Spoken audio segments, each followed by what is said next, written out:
Faut-il investir dans des entreprises qui versent des dividendes? C'est un débat qui oppose les investisseurs depuis des années. D'un côté, certains considèrent qu'un dividende, c'est le signe d'une entreprise solide, rentable et capable de créer de la valeur pour ses actionnaires. Et de l'autre, certains estiment qu'une bonne entreprise, elle ne devrait pas distribuer des dividendes, mais réinvestir chaque euro dans sa croissance. Alors, qui a raison? En réalité, le véritable problème, c'est pas de savoir si une entreprise verse un dividende ou non. La vraie question, c'est de savoir si ce dividende, il est sain, durable et réellement financé par l'activité de l'entreprise. Alors la bonne nouvelle, c'est qu'il existe quelques indicateurs très simples qui permettent de faire immédiatement la différence entre un dividende qui va être solide et un dividende qui cache des fragilités financières.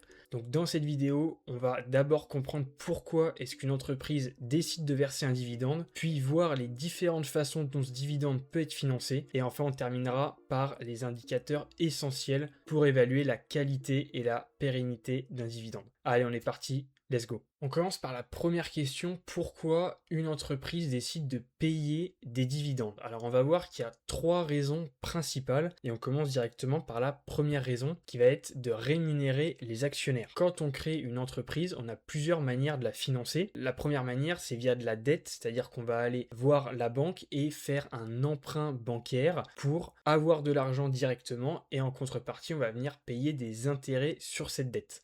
L'autre manière de se financer, c'est en apportant du capital, et là c'est les actionnaires qui vont rentrer en jeu, en apportant du capital et généralement en possédant des parts de la société. Donc ici dans notre exemple, on va dire que l'entreprise elle est financée à 60% via l'actionnariat et à 40% via des dettes qui viennent d'un établissement bancaire. Donc comme je l'ai dit, la banque, elle, va se rémunérer via des intérêts sur l'emprunt, comme ça se passe lorsqu'on va acheter par exemple une maison, on fait un prêt immobilier, on a un taux à 3%, donc on va rembourser des intérêts à hauteur de 3% par an sur le capital emprunté. Pour ce qui est de l'actionnariat, c'est différent, on va venir rémunérer les actionnaires grâce aux dividendes, c'est-à-dire que quand on possède une part de société, la société peut décider de rémunérer son actionnaire via le versement de dividendes. Donc ce dividende, il va permettre également de signaler la solidité financière de l'entreprise. Quand on regarde un compte de résultat et qu'on descend du chiffre d'affaires jusqu'au résultat net,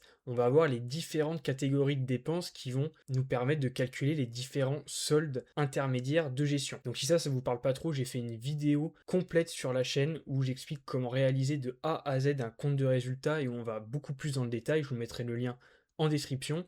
Mais ce qu'il faut retenir, c'est que lorsque vous regardez un compte de résultat, vous partez du chiffre d'affaires et vous allez enlever certaines catégories de dépenses. Donc toutes les dépenses qui sont liées à l'activité, vous allez obtenir ce qu'on appelle un EBITDA, donc l'équivalent d'un résultat d'exploitation. Puis vous allez comptabiliser des dépenses de dépréciation, d'amortissement, et vous allez arriver au résultat avant impôt. Il va vous rester à payer les intérêts, ce qui va nous permettre de rémunérer le banquier, et c'est qu'à partir du résultat net qu'on va pouvoir donner une partie du résultat à l'actionnaire via les dividendes. Forcément, plus le résultat net va être petit, moins on aura quelque chose à donner à l'actionnaire. Donc plus le dividende est important, plus l'entreprise généralement cherche à envoyer un signal de bons résultats et de capacité à rémunérer les personnes qui investissent dans l'entreprise. La dernière raison, c'est arbitrer l'utilisation du cash. Ce qu'il faut savoir, c'est qu'une entreprise, elle a 5 manières d'utiliser le cash qu'elle possède. Soit elle va réinvestir l'argent dans sa croissance, soit elle va rembourser en partie ou totalement ses dettes, soit elle va faire des acquisitions, donc elle va venir acheter d'autres entreprises pour récupérer des secteurs d'activité qui lui manquent. Elle peut également racheter ses propres actions qui sont en circulation et donc indirectement rémunérer les actionnaires. Moins on a d'actions en circulation, plus les actions vont valoir cher. Et enfin, sa dernière option, c'est de distribuer un dividende. Donc ce qu'il faut bien comprendre, c'est qu'on ne choisit pas soit l'un soit l'autre. Une entreprise peut décider de faire plusieurs choses, c'est-à-dire rembourser une partie de sa dette, verser un dividende et réinvestir dans sa croissance par exemple. C'est pas un choix parmi les 5, on peut faire des combinaisons de ces différents choix. Ce qu'il faut également bien comprendre, c'est que lorsque l'entreprise décide de distribuer un dividende, c'est que généralement elle n'a pas d'autre option pour avoir un meilleur rendement sur l'argent qu'elle possède. C'est un petit peu l'aveu de faiblesse au niveau des investissements. C'est pour ça qu'on retrouve généralement les entreprises matures qui distribuent un dividende puisqu'elles ont beaucoup moins d'argent à injecter dans leur propre croissance puisque ce sont des entreprises qui sont déjà arrivées à maturité.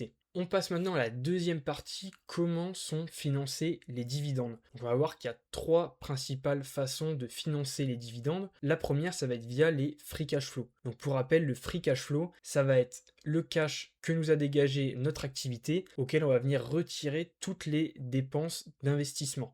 Donc si on achète de nouvelles machines, si on achète des nouveaux brevets, toutes les dépenses qui vont être liées à l'acquisition d'actifs pour développer l'activité de l'entreprise, il va nous rester ensuite ce qu'on appelle les free cash flow, donc l'équivalent du cash libre qu'on va pouvoir réinvestir dans d'autres projets et notamment dans les 5 catégories que j'ai listées avant. Donc ça, c'est vraiment le financement numéro 1. On a également tout ce qui va être le cash accumulé les années précédentes, donc un peu comme votre compte bancaire où vous allez mettre tous les mois de l'argent de côté.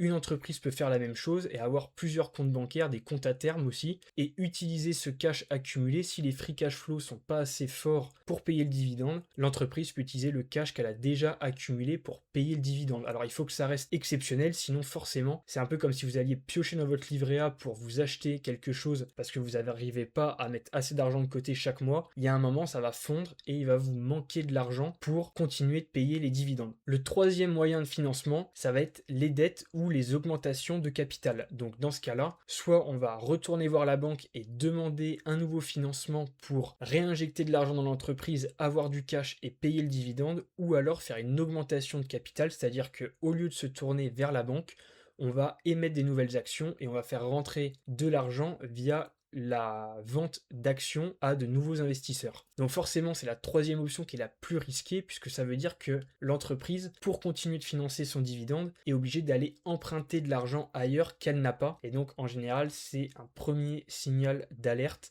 sur le financement des dividendes. Mais on va maintenant voir dans une troisième partie quels indicateurs on peut regarder pour avoir une bonne idée de la santé financière de l'entreprise et de sa capacité à maintenir ses dividendes. Alors les indicateurs, j'en ai listé 5, on va les passer un par un en revue et je vous laisse le dernier en bonus, on verra duquel il s'agit et qui peut être très intéressant à regarder dans le cas d'un dividende. Donc je tiens à vous préciser que cette liste elle n'est pas exhaustive, il existe un tas d'indicateurs. C'est très important d'analyser tous ces indicateurs sur plusieurs années pour mesurer leur évolution. Ici, on va voir comment on les calcule, mais c'est très important de regarder d'une année sur l'autre comment les indicateurs évoluent, s'ils vont dans le beau sens ou dans le mauvais sens. Et il faut bien se rappeler que les dividendes ne témoignent pas à eux seuls de la santé financière d'une entreprise. Donc, c'est important d'analyser les entreprises dans leur globalité et non pas sur un critère spécifique et unique. Le premier critère, ça va être la croissance du dividende et ça va nous permettre de répondre à une question, c'est à quelle vitesse l'entreprise augmente-t-elle la rémunération des actionnaires? Ce qui peut être très intéressant à calculer, c'est le CAGR, c'est-à-dire la croissance moyenne sur une période. Donc imaginons qu'on regarde sur 5 ans, je vais regarder le montant de dividende de l'année N plus 5, je vais diviser par le dividende de l'année N, donc 5 périodes avant, et ensuite je vais mettre à la puissance 1 sur le nombre de périodes, moins 1. Donc c'est une formule qui peut peut-être faire un peu peur, mais qui est relativement simple, et qui va vous permettre d'avoir la croissance moyenne du dividende, ou la décroissance dans certains cas, sur une période donnée, donc on peut regarder sur 5, 10, 15 ans, et comme ça avoir une bonne idée de si l'entreprise est plutôt sur une pente montante au niveau de son dividende, ce qui est plutôt rassurant, ou au contraire sur une pente descendante si elle a du mal à continuer d'augmenter ce montant de dividende. Le deuxième indicateur, c'est celui qu'on appelle le payout ratio. Il est assez connu au niveau des dividendes et il permet de savoir quelle part des bénéfices est rétribuée en dividendes. Donc pour ça, le calcul est très simple. On va prendre le montant de dividende et le diviser par les bénéfices nets. Forcément, l'objectif, c'est que ce ratio soit le plus petit possible, puisque ça veut dire que pour un même montant de dividendes, on n'a qu'une petite part qui est allouée dans les dividendes et donc il est facilement soutenable par l'entreprise. Un payout ratio qui va être supérieur à 80%, ça va généralement commencer à être assez important, c'est-à-dire que l'entreprise reverse la quasi-totalité de son bénéfice sous forme de dividendes et donc qu'elle n'investit plus ni dans sa croissance, ni dans des acquisitions, ni dans des remboursements de dettes, et que l'augmentation du dividende va être de plus en plus compliquée si on n'a pas une augmentation du bénéfice également. Alors le payout ratio, il est assez simple à calculer, il est bon en soi, mais ce qu'il ne faut pas oublier, c'est qu'un bénéfice net, ça reste un résultat comptable, donc un résultat qui est un petit peu manipulé avec des écritures non monétaires, notamment tout ce qui va être dépréciation, amortissement, qui vont venir plus ou moins gonfler ou diminuer le bénéfice net. Et ce qu'il ne faut pas oublier, c'est qu'un dividende, il est avant tout payé avec de l'argent bien réel, du cash. Donc c'est pour ça que en général, moi je préfère regarder ce troisième indicateur qui est le free cash flow payout ratio, c'est-à-dire que ça va être le même calcul que le payout ratio, mais on va pas regarder par rapport au bénéfice net, on va bien regarder par rapport au free cash flow, c'est-à-dire le cash qu'on a à disposition pour payer le dividende. Alors pourquoi est-ce qu'on a une différence? Il y a une petite subtilité. Je vous renvoie à la vidéo que j'ai fait récemment sur tout comprendre sur les cash flows. Le free cash flow, il peut être influencé notamment par les encaissements, les décaissements et toute la notion de besoin de fonds de roulement. Si vous avez des clients qui vous payent en retard, des fournisseurs qui ont des délais de paiement assez rapides, vous allez avoir besoin de vous refinancer et donc vous allez avoir moins d'argent à disposition et donc potentiellement moins d'argent à disposition pour payer votre dividende.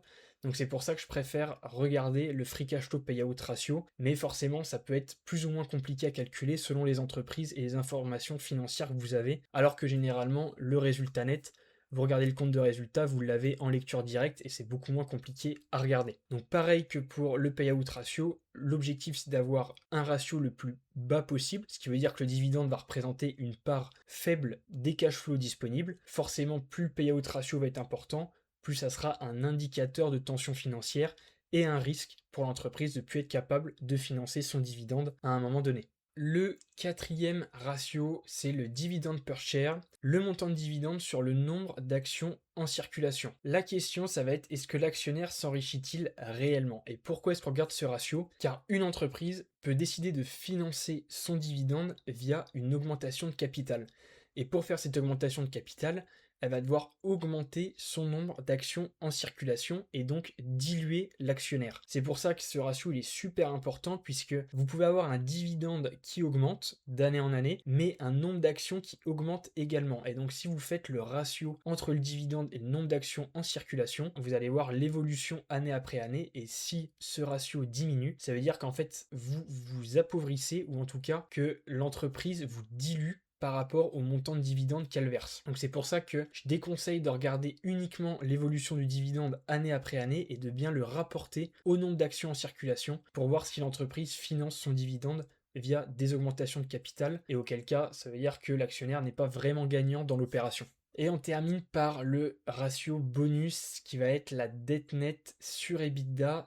Est-ce que l'endettement de l'entreprise menace le dividende? Pour ça, notre dette nette, on va la calculer en prenant le montant total de dette et en retirant la trésorerie qu'on a, donc le montant de cash qu'on a sur les comptes de l'entreprise. Et ça, on va venir le diviser par l'EBITDA, qui est l'équivalent du résultat d'exploitation, et ça va nous permettre de savoir quel est le poids de la dette par rapport au résultat d'exploitation de l'entreprise. Forcément, l'objectif, ça va être d'avoir un EBITDA qui est supérieur à la dette nette, ce qui veut dire qu'une année de résultat d'exploitation permet largement de rembourser nos dettes. En général, et selon les secteurs d'activité, là je donne une fourchette assez grande, jusqu'à 2 fois les dettes par rapport à l'EBITDA, on va dire que c'est à peu près raisonnable. Dès qu'on commence à arriver à 3 fois le montant de dette par rapport à l'EBITDA, ça commence à devenir assez tendu.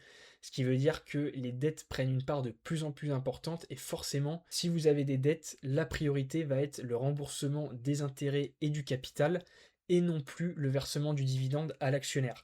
Donc c'est pour ça qu'indirectement, regarder l'endettement de l'entreprise, c'est super intéressant pour voir si cet endettement il est plus maîtrisé et s'il menace le versement des dividendes dans un futur plus ou moins proche. Donc ce ratio-là, je le trouve vraiment super intéressant pour ça, pour avoir une idée globale du financement de l'entreprise. On arrive maintenant au terme de cette vidéo, donc on a vu pourquoi les entreprises payent des dividendes, comment ces dividendes étaient financés et surtout comment vérifier avec quelques ratios si ce dividende il est tenable, s'il est sain et si l'entreprise va être capable de le maintenir, puisque la pire des choses c'est avoir une stratégie d'investissement sur des dividendes pour avoir une rente et que ce dividende soit coupé, c'est vraiment en général un très mauvais signal qui est envoyé au marché et aux investisseurs. Donc voilà, je vous ai donné les ratios que personnellement j'utilise pour analyser les entreprises et notamment leurs dividendes. J'espère vraiment que cette vidéo vous aura plu. Comme d'habitude, si c'est le cas, n'hésitez pas à vous abonner, à laisser un like, un commentaire et on se dit à la prochaine. Bye.